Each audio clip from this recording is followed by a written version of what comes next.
नमस्कार, आप देख रहे हैं डार्क गली यूट्यूब चैनल। आज की कहानी में आगे बढ़ने से पहले खौफनाक और डरावनी कहानियाँ सुनने के लिए चैनल को अभी सब्सक्राइब करें। आज की कहानी नोएडा में रहने वाले 3 दोस्तों की है।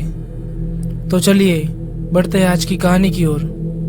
रवि, विजय और सोनू तीनों पक्के दोस्त थे। वो बचपन से ही स्कूल में साथ पढ़ते थे। तब से अभी तक वो दोस्त थे। उन तीनों को घूमना फिरना बहुत ज्यादा पसंद था। वो आए दिन कहीं ना कहीं घूमने जाया करते थे। एक दिन विजय ने रवि और सोनू को कॉल किया और पहाड़ों पर घूमने जाने का प्लान बना दिया। रवि और सोनू तुरंत मान जाते हैं। कुछ दिन बाद वो लोग विजय की कार में उत्तराखंड के पहाड़ों के लिए निकल जाते हैं। वो लोग मस्ती करते हुए सफर को एंजॉय कर रहे थे। विजय अपनी मस्ती में कार चला रहा था। विजय और सोनू काफी मजाकिया थे। वो लोग काफी मस्ती किया करते थे, लेकिन रवि थोड़ा सीधा साधा था। वो लोग अपनी मनपसंद जगह चुन लेते हैं।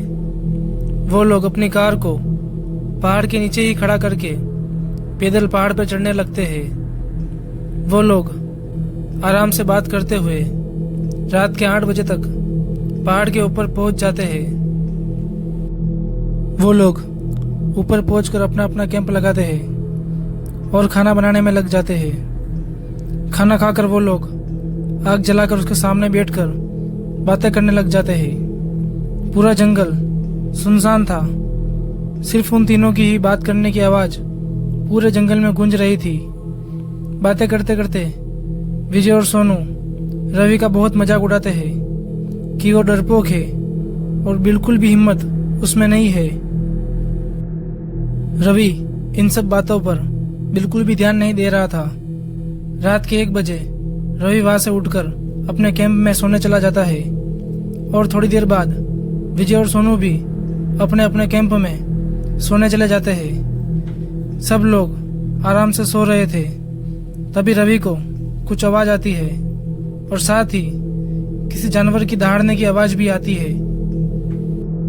वो उठकर बैठ जाता है और देखता है कि कैंप के बाहर किसी की परछाई थी। वो ये सब देखकर डर जाता है और उसकी हालत पसीना पसीना हो जाती है।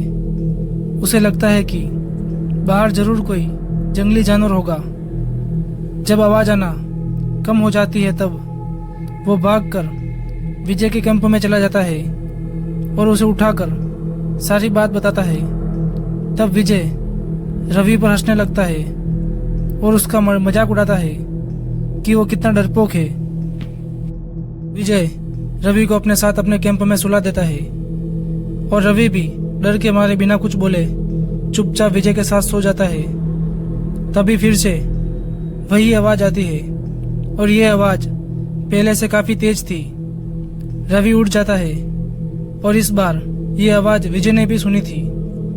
उसे भी अब डर लगने लगा था। वो सोनू के पास जाकर उसे सारी बात बताते हैं। तभी सोनू उन दोनों पर हंसने लगता है और कहता है कि तुम दोनों ही डरपोक हो। मैं देख कर आता हूँ कि कौन है। इतना बोलकर वो टॉर्च लेकर जंगल में निकल जाता है। सोनू काफी बहादुर था। वो जंगल में टॉर्च लेकर चल रहा था। चलते चलते वो जंगल के बीच में आ गया था। तभी उसे झाड़ियों से कुछ हलचल की आवाज आती है।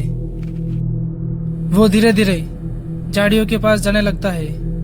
उधर विजय और रवि सोनू का इंतजार कर रहे थे। काफी देर हो गई थी लेकिन सोनू नहीं आया था, तो दोनों को काफी चिंता होने लगी।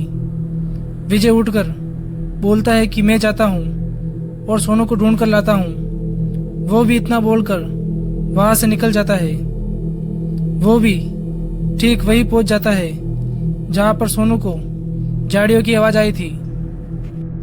विजय को भी गए बहुत देर हो गई थी। अब रवि को काफी डर लगने लगा था। उसका पूरा शरीर डर के मारे कांप रहा था।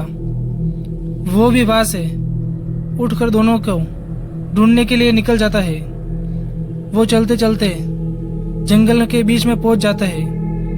वहां का नजारा देखकर उसके होश उड़ जाते हैं और उसका खून ठंडा पड़ जाता है। वो देखता है कि सोनू और विजय की लाश बहुत ही बुरी हालत में जमीन पर पड़ी हुई थी, जैसे किसी जंगली जानवर ने उनको फाड़ दिया हो। तभी अचानक उसके सामने कोई आ गया। वो न तो आदमी था ना ही जानवर। उसके बड़े बड़े दांत थे और आंखें काली थी। वो जंगल का राक्षस था।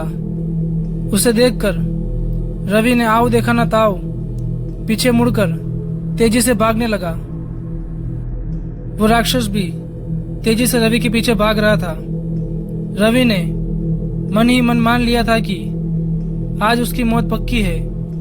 भागते भागते उसको एक ठोकर लगी और वो नीचे गिर गया और वहीं पर बेहोश हो जाता है।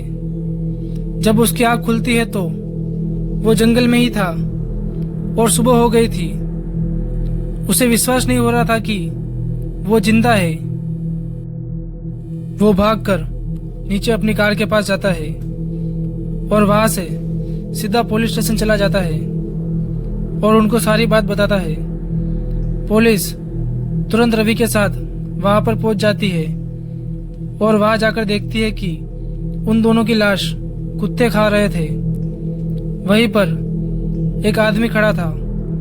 उसने कहा कि इस पहाड़ पर काफी सालों से एक राक्षस रहता है और जो भी रात में इस पहाड़ी पर आता है वो उसे जिंदा नहीं छोड़ता है। रवि की किस्मत अच्छी थी कि वो बच गया। उसके बाद रवि फिर कहीं घूमने नहीं गया। तो दोस्तों, आज की कहानी में बस इतना ही। अगर यह कहानी आपको अच्छी लगी हो तो वीडियो को लाइक करें और चैनल को सब्सक्राइब करें।